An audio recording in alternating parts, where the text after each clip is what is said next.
네, 세상이 줄 수 없는 참된 기쁨이라는 제목으로 여러분들에게 말씀을 전하고자 합니다. 사람은 누구나 행복한 삶을 꿈꿉니다. 그래서 사람들은 이 행복한 삶을 이루기 위해서 각자의 삶 속에서 부단히 애를 쓰며 노력하며 삶을 살아갑니다. 물론 행복의 기준은 저마다 다릅니다. 어떤 사람들에게는 많은 부를 얻는 것을 행복의 기준으로 삼기도 하고요. 아니면 가난해도 단란한 가정을 이루는 것을 행복의 기준으로 삼기도 합니다. 그 밖에 자신이 원하는 직장에 취직을 하거나 대학에 들어간다든가 아니면 몸과 마음의 어떤 건강한 삶을 사는 것을 행복한 삶이라고 여기는 사람도 있습니다. 여하튼 모두가 행복한 삶을 꿈꾸고 있다는 것이죠. 우리 주변에도 이렇게 행복한 삶을 꿈꾸고 또 행복한 삶을 살아가는 자들을 종종 보게 됩니다. 이런 분들의 특징은 무엇보다 얼굴에 만연한 미소와 기쁨이 흘러 넘치고 있지 않나 싶습니다. 그래서 함께하면 덩달아 기분이 좋아지는 거죠. 행복한 사람의 삶에는 즉 기쁨이 늘 흘러 넘치게 된다는 것입니다. 행복한 삶을 싫어하는 사람이 있을까요? 슬프고 고단하며 불안하고 답답하고 외롭고 어렵고 지친 삶을 원하는 사람은 거의 없을 거라고 생각합니다. 하지만 안타깝게도 누구나 행복한 삶을 원하지만 사실 인생을 뒤돌아보면 쉽게 그러한 삶을 살지 못하는 경우가 많이 있습니다. 왜냐하면 예상치 못한 어려움이 시시때때로 우리에게 닥치기 때문입니다. 사람이 사는 현실에는 기쁨보다는 슬픔이 더 많은 것이 사실입니다. 질병이 있고 가난이 있고 고독이 있으며 실패와 근심, 걱정과 불안, 그런 모든 것이 다가올 때면 행복한 삶보다는 슬프고 어려운 삶을 살게 된다는 것이죠. 이 밖에도 다양한 모습으로 찾아온 어려움 속에서 우리는 행복한 삶보다는 슬프고 힘든 삶을 살아가는 경우가 너무 많다는 것입니다. 그런데 더욱 안타까운 사실은 이 행복과는 거리가 먼 삶을 종종 우리 성도님들에게도 보게 된다는 것입니다. 오늘날 교회 안에서도 그렇다라는 것이죠. 행복하며 기쁨이 넘치는 그 어떤 신앙생활보다는 고단하고 지치고 어렵고 슬프고 외롭고 힘든 삶을 그런 신앙생활을 하는 분들이 참으로 많이 있다는 것입니다. 그러나 오늘 본문 말씀은 그러한 분들에게 또한 그렇지 않은 모든 분들에게 이렇게 말씀하고 있습니다. 주 안에서 항상 기뻐하라. 내가 다시 말하노니 기뻐하라 라고 말씀하고 있다는 것이죠. 무엇보다도 우리들의 삶 가운데 기쁨의 삶을 살아가야 될 것을 명하고 있다는 것입니다. 본문에서 말하는 기쁨에는 몇 가지 특징이 있어요. 세 가지 특징이 있는데 첫 번째는 여기서 말하는 기쁨의 그 원어를 살펴보게 되면 너희는 기뻐하라라는 말씀은 카이레테라는 말로 명령과 형제형을 담고 있다는 겁니다. 이게 무슨 말이냐면 너희들이 원하면 기쁜 삶을 살아, 너희들이 기쁜 상황이 처해졌을 때 기뻐해가 아니라 그 상황과는 상관없이 너희는 반드시 기뻐해야 해 라고 말하고 있다는 것이죠. 강력하게 명령을 내리고 있다는 겁니다. 기쁨을 너희들 삶 가운데 이루도록 해 라고 말하고 있다는 것이죠. 그 다음은 현재형이라고 그랬는데 그것은 앞으로의 미래에 좋은 일이 생길 때에 너희들이 기뻐해가 아니라 지금 당장 오늘 바로 이 순간 너희들은 기쁨의 삶을 살아 라고 말씀하고 있다는 겁니다. 두 번째 특징은 항상의 의미가 담겨 있다는 거예요. 어느 순간에만이 아니라 너희들은 매일같이 아침에 눈 뜨고 눈을 감는 그 저녁 그 순간까지 매일같이 기쁨의 삶을 살아라고 말씀하고 있다는 것이죠. 변함없이 말이죠. 세 번째 특징은 강조의 의미가 담겨 있습니다. 바울이 기뻐하라는 말을 두 번이나 말하고 있다는 것이죠. 항상 기뻐하라. 내가 다시 말하노니 기뻐하라. 계속해서 강조하면서 너희들이 기뻐하는 삶을 끊임없이 추구하고 살아가야만 해 라고 말씀하고 있다는 겁니다. 근데 어떻게 이런 기쁨의 삶을 살 수 있을까요? 강하게 명령하고 있을까요? 어떻게 해야지 이런 삶을 살 수 있게 된 것일까요? 그리스도인이라면 당연히 기뻐하라고 말하는 사도 바울의 당시 상황은 어떠했을까요? 사도 바울의 서신들 가운데 골로새서, 그리고 예배소서, 빌레몬서, 빌립보서 이상 네 서신은 바울 사도가 로마 감옥에서 쓰신 서신이기 때문에 옥중 서신이라고 부릅니다. 다시 말해 감옥 안에서 처절한 상황 가운데 그 빌립보 교인들에게 기뻐하라라고 권유하고 있다는 겁니다. 빌립보서 1장 13절에 이러므로 나의 매임이 그리스도 안에서 모든 시대안과 시위대 안과 그 밖의 모든 사람에게 나타났으니, 나의 매임 즉 감옥에 있다라는 것을 계속 말하고 있다는 것이죠. 당시 감옥의 삶은 참담했을 것입니다. 지금이야 인권이 보장됐고 지금이야 자신이 요구하는 것을 어느 정도 충족하면서 지낼 수 있는 형편이었지만 당시는 전혀 그렇지 않다라는 것이죠. 뿐만 아니라 언제든지 죽을 위기가 찾아왔다라는 것입니다. 찾아올 수도 있었다라는 겁니다. 그럼에도 바울은 기뻐하라라고 말씀하고 있는 것이죠. 바울이 말하는 이 기뻐하라는 것은 나는 힘들지만 그래도 너희는 나보다 나으니 기뻐해, 이 의미가 아닙니다. 나는 굉장히 어렵지만 너희들은 나보다 형편이 나으니까 지금 기뻐해, 감사해, 이런 의미가 아닌 거예요. 사도 바울이 말하는 이 기뻐의 의미는 나는 진짜 정말로 진심으로 주 안에서 너무 기쁘니까 너희들도 기뻐하라라고 말씀하고 있다는 것입니다. 당시 빌립보 교회 상황도 좋은 상황은 아니었습니다. 기쁨이 넘치는 상황이 아니었다라는 것이죠. 고린도후서 8장 1, 2절을 보면 당시 빌립보 교회는 신앙의 시련뿐만 아니라 가난으로부터 오는 고난도 있었습니다. 더 나아가서 일종의 내분의 조짐까지 더해져서 삼중고를 치르고 있었다라는 것이죠. 이런 상황 가운데서도 바울은 본서를 통해서 그리스도를 믿고 따르는 성도들에게 위기 속에서도 기쁨과 평강을 누리는 삶을 끊임없이 말하고 있다는 것입니다. 사도 바울은 어떻게 이러한 상황 속에서 기쁨을 잃지 않을 수 있었을까요? 자신이 처한 감옥의 상황, 그 누구보다도 비참한 상황이었는데 어떻게 이렇게 기뻐할 것을 말하고 있었을까요? 그 기쁨의 이유는 오늘 본문 말씀을 보면 주 안에서 항상 기뻐하라라는 말씀이 있는데요, 바로 주님 안에서가 힌트라는 것입니다. 다시 말해 사도 바울이 기쁨 넘치는 삶을 살 수 있었던 이유는 오직 예수 그리스도라는 거예요. 기쁨의 이유가 다른 곳에 있지 않고 오직 예수 그리스도 안에 있었기 때문에 그는 기쁨을 강요할 수 있었다라는 것입니다. 이것은 무척이나 중요한 사실인데요, 내 삶에 내가 중심이 되어서 나에게 일어나는 일로 우리가 기쁨을 찾는 것이 아니라 내 삶에 주님이 중심이 되어 그 안에서 기쁨을 찾는 것이죠. 이것이 바로 참된 기쁨이며 이러한 기쁨은 상황과 상관없이 이루어지는 기쁨이라는 것입니다. 세상에서 말하는 기쁨은 자신의 삶이 잘 되는 데 초점이 맞춰져 있어요. 내가 바라는 것이 잘 이루어지거나 내가 계획했던 것이 형통하거나 그러면 내 삶에 기쁨이 찾아옵니다. 그리고 그 삶을 즐기며 기뻐한다라는 것이죠. 그러나 조금만 일이 틀어져서 내 일이 잘 안 풀리거나 바라던 것들이 이루어지지 않으면 이 기쁨이 단절된다라는 것입니다. 세상에서 그리고 나로부터 얻는 기쁨의 특징은 이렇다라는 거예요.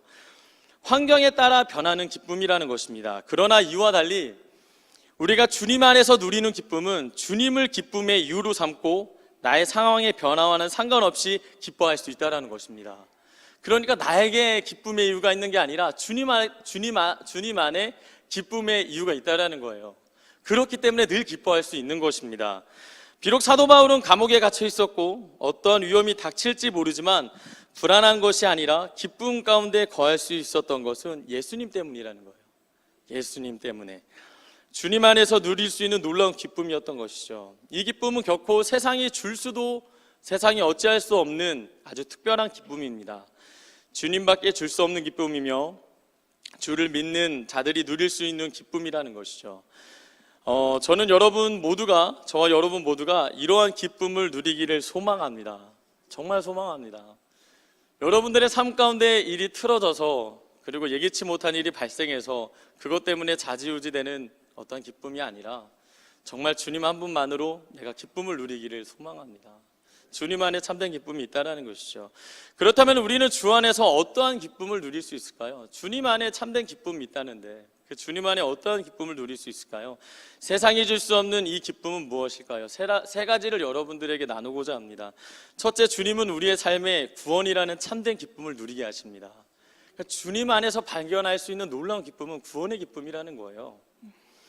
누가복음 10장 20절에 그러나 귀신들이 너희에게 항복하는 것으로 기뻐하지 말고 너희 이름이 하늘에 기록된 것으로 기뻐하라 하시니라. 주님은 다른 어떠한 것이 아니라 너희들이 지금 구원받은 것으로 인해서 기뻐하라라고 말씀하고 있다는 것입니다. 기쁨의 이유가 구원에 있고 주님 안에 있다라는 것이죠. 우리가 잘 알다시피 에베소서 2장 3절 말씀을 보니 우리는 본질상 진노의 자녀였다고 말을 합니다. 전혀 하나님 앞에 구원을 받을 자격도, 구원의 은혜를 누릴 자격도 없는 자들이었다라는 것이죠. 그런데 그런 우리에게 먼저 찾아오셔서 사랑을 베풀어 주셨고 우리에게 구원의 기쁨을 베풀어 주셨다는 겁니다. 이 구원의 은혜, 이것이 우리에게 기쁨의 이유가 되는 것이에요. 바울이 말하는 기쁨은 영원히 죽을 수밖에 없는 죄인들을 대속해서 그리스도께서 죽으심으로 죄의 올무에서 해방되었고 그리스도를 구주로 영접하고 믿는 자들에게 구원이 선물로 주어졌으니 그 영적 기쁨은 세상 사람들이 경험하는 기쁨과는 차원이 다르다고 말하고 있는 것이죠. 우리는 이러한 구원의 은혜로 말미암아 늘 기쁨 가운데 거할 수 있다는 것입니다. 이 구원의 기쁨이 우리 안에 있다면요. 제가 좋아하는 복음 가수 김석균 목사님이 계십니다. 7080 시대 때 많은 찬양을 기록하신 분인데요. 네, 이분이 지은 찬양 가운데 멀고 험한 이 세상길이라는 찬양이 있습니다. 아시는 분들도 있을 텐데요. 네, 이 찬양의 마지막 3절에 이런 구절이 있는데 이게 참 부를 때마다 제 심금을 울리는데 어떤 고백을 하느냐, 이렇게 고백합니다. 구원함을 얻은 기쁨 세상에서 제일이라 영광의 길 허락하신 내 주 예수 찬양하리. 어떠한 기쁨과도 바꿀 수 없는 기쁨이 우리 그리스도인들에게만, 예수님을 믿는 우리들에게만 주어졌다고 말하는 것이죠. 사도 바울뿐만 아니라 내 상황과는 상관없이 주 안에서 기쁨을 누린 선지자도 있습니다.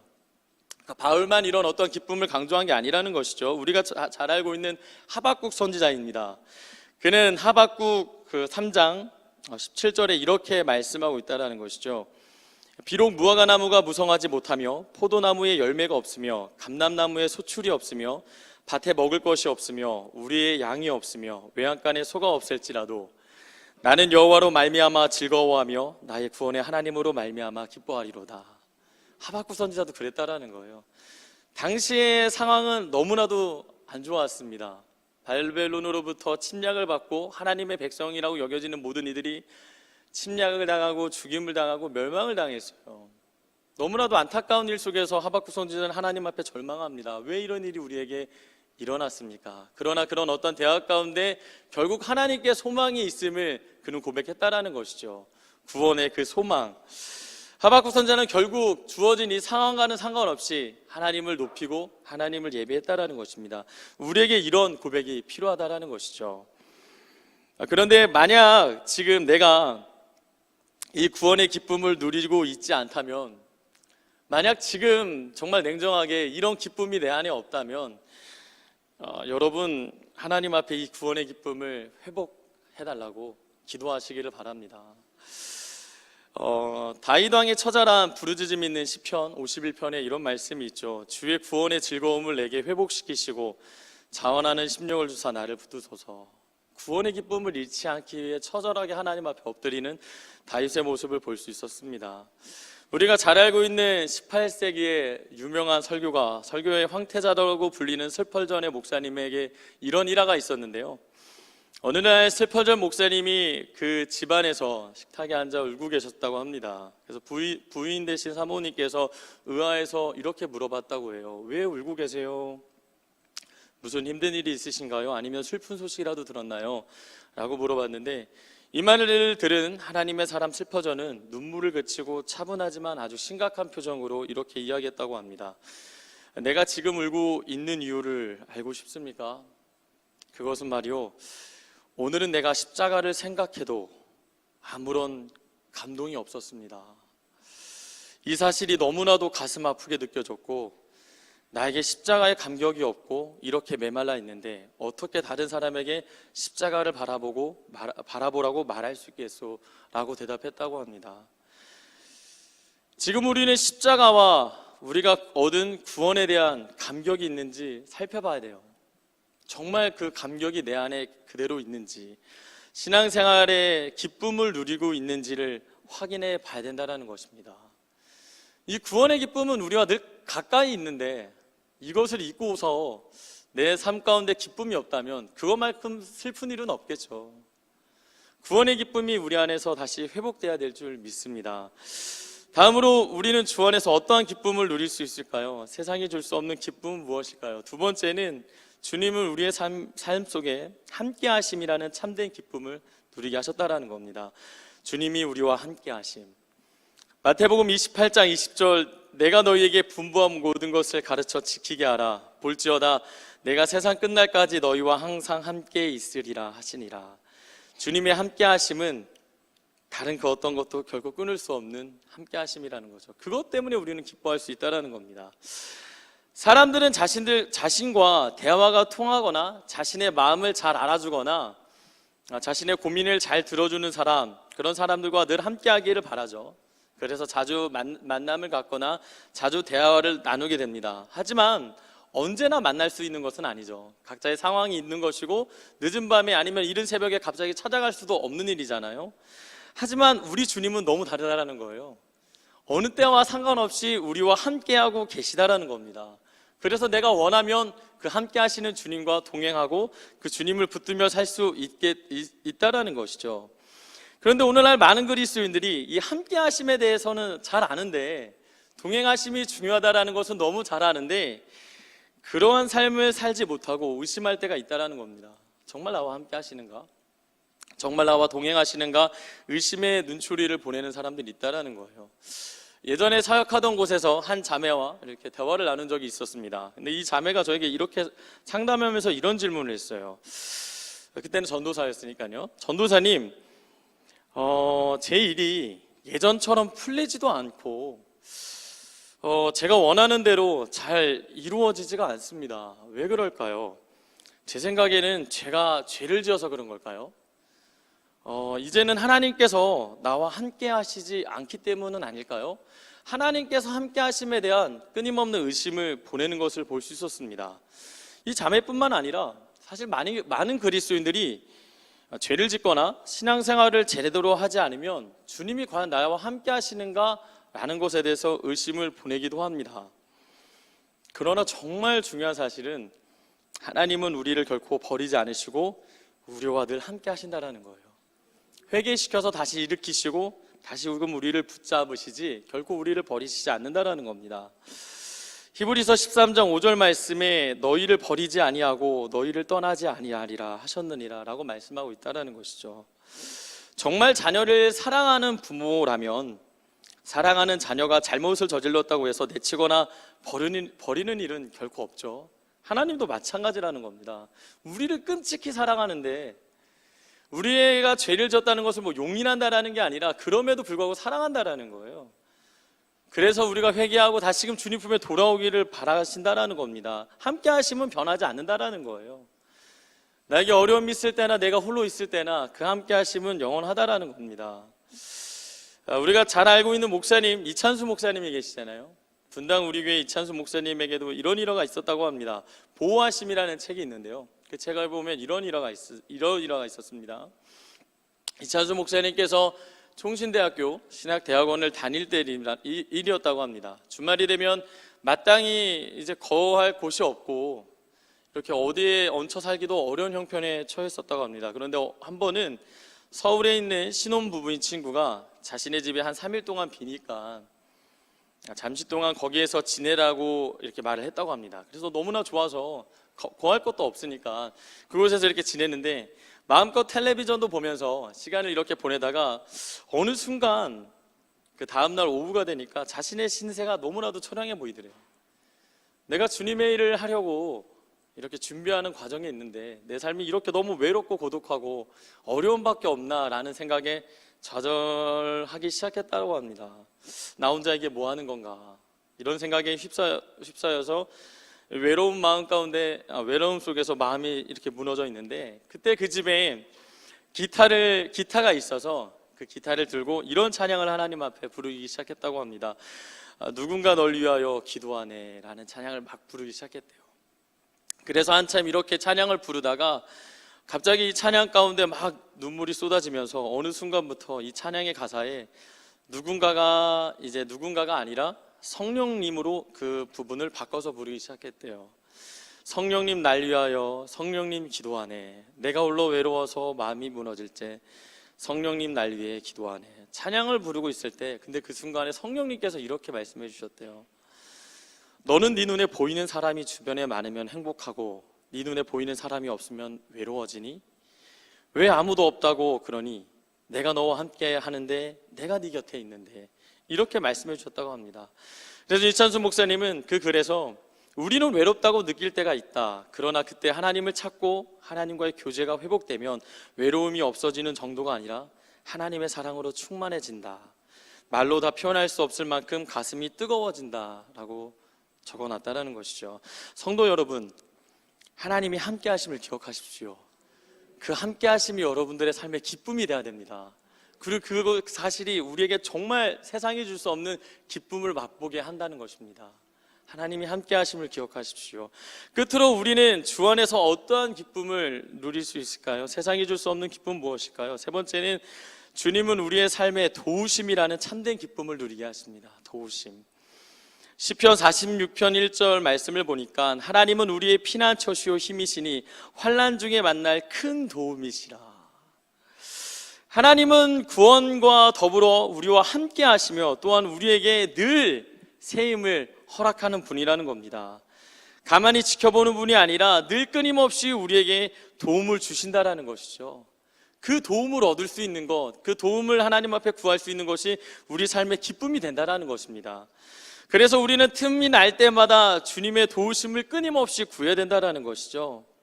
하지만 안타깝게도 많은 사람들이 그 도우심에 대해서 진짜 도와주시나 이렇게 의심하고 아니면 자존심을 세워 도움을 구하지 않는 일이 종종 있다라는 것입니다. 하나님은 성경 곳곳에 정말 많은 기록 가운데 도와줄 것을 약속하셨는데 우리가 그것을 믿지 못해 기도하지 않는 경우가 상당히 있다라는 것이죠. 그것은 너무 어리석은 일입니다. 하나님께서 분명하게 약속해 주셨는데 여러분들 그 말씀을 믿고 그 도우심을 구하시길 바랍니다. 그 도우심을 느낄 때 기쁨이 우리 가운데 있다라는 것이죠. 때로 이런 사람도 있습니다. 도우심을 구할 때 아주 큰 일, 아주 중대한 일, 내가 할 수 없는 일만 구하는 분들이 있어요. 근데 하나님은 내가 할 수 없는 일뿐만 아니라 아주 작은 일도 도움을 구하기를 원하시고 계시다는 거예요. 내가 아침에 일어나서 오늘 하루를 시작하는 그 순간, 아침밥을 먹는 그 순간, 아니면 내가 원하는 그 어떠한 순간, 아주 사소한 것조차 주님은 도움을 구하기를 원하시고 도울 준비를 하고 계시다라는 겁니다. 그렇기 때문에 도움을 구해야 된다는 것이죠. 그 도움을 구하는 자에게 하나님은 도와주시고 참된 기쁨을 누리게 하신다라는 겁니다. 리비아 백스터라는 한 분의 이야기를 여러분들에게 또 들려주고 싶은데요. 리비아 백스터 여사의 집에 이렇게 여사라는 그분의 집에는 목사님과 전도사님, 찬양 인도하시는 분들이 늘 이렇게 방문을 했다고 합니다. 그런데 이 리디아 백스터 여사는 몸이 약해서 일평생 병상에서 이렇게 지내다시피 했다고 해요. 그럼에도 불구하고 많은 사람들이 그녀를 찾아온 이유는 그녀가 조금도 흔들리지 않고 믿음 생활을 끊임없이 했기 때문이라는 겁니다. 조금도 흔들리지 않고요. 그래서 리디아 백스터 여사의 집을 방문하는 사람들은 그녀의 모습 속에서 큰 영감을 받고 은혜를 종종 받았다고 합니다. 그래서 하루는 한 친구가 그 집에 방문해서 우리가 당신 집을 방문하는 이유는 당신을 격려하고 즐겁게 하기 위해서가 아니라 우리 자신이 격려받고 기쁨을 얻기 위해서입니다 라고 말을 했다고 해요. 그리고 나서 다른 친구들이 그녀에게 이렇게 물었다고 합니다. 어떻게 고통과 병을 이렇게 이겨나갈 수 있습니까? 이 가운데서도 믿음을 지켜나갈 수 있는 것입니까? 라고 물어봤다고 합니다. 그때 리디아 백스터 여사는 이렇게 대답해 주었다고 합니다. 저에게는 아주 특별한 무기가 있습니다. 그러자 친구들이 특별한 처방이라도 있는 것인가요? 라고 물었는데 그녀는 아닙니다. 특별한 무기는 바로 예수의 이름입니다 라고 고백했다고 합니다. 원수 마귀가 나를 유혹해서 우울하고 무기력하게 만들려고 할 때 저는 예수의 이름을 외칩니다. 그러면 마귀는 더 이상 나를 유혹하지 못하고 물러가지요. 또한 고통으로 잠을 이루지 못할 것 같은 밤에도 예수 이름을 부르며 기도합니다. 그 도움을 구할 때에 내게 임하셔서 평안을 주시고 곧 잠이 들곤 합니다 라고 이렇게 고백했다라는 것이죠. 이후에 그녀는 하나님의 놀라운 도움과 그 은혜를 깨닫고 나서 이러한 찬양을 한 편의 시를 지었다고 합니다. 우리가 너무나도 잘 알고 있는 찬송가 91장이죠. 슬픈 마음 있는 사람 예수 이름 믿으면 영원토록 변함없는 기쁜 마음 얻으리. 이제 이어서 거룩하신 주의 이름 너의 방패 삼아라. 환난 시험 당할 때에 주께 기도드려라. 그리고 쭉 이렇게 고백한 뒤에 후렴에 이렇게 고백하죠. 예수의 이름은 세상의 소망이요 예수의 이름은 천국의 기쁨일세. 여러분 주님 안에서 그 기쁨을 누리시길 바랍니다. 끊임없이 도움을 구하고 참된 기쁨 안에 거하기를 바랍니다. 말씀을 마치고자 합니다. 세상에 없는 참된 기쁨, 우리가 믿고 우리가 사랑하는 주님께 있습니다. 멀리 있지 않아요. 내 일이 잘 되고 내 일이 안 됨에 있지 않습니다. 오직 주님께만 있어요. 그분이 나와 함께 하시잖아요. 가까이 계시잖아요. 그러면 오늘 이 순간부터 그 기쁨이 충만하기를 기도하시기를 바랍니다. 다른 것보다 그 기쁨이 내 안에 가득하기를 소망하고 늘 그 기쁨을 누리며 살아가는 여러분 되기를 주님의 이름으로 축복합니다.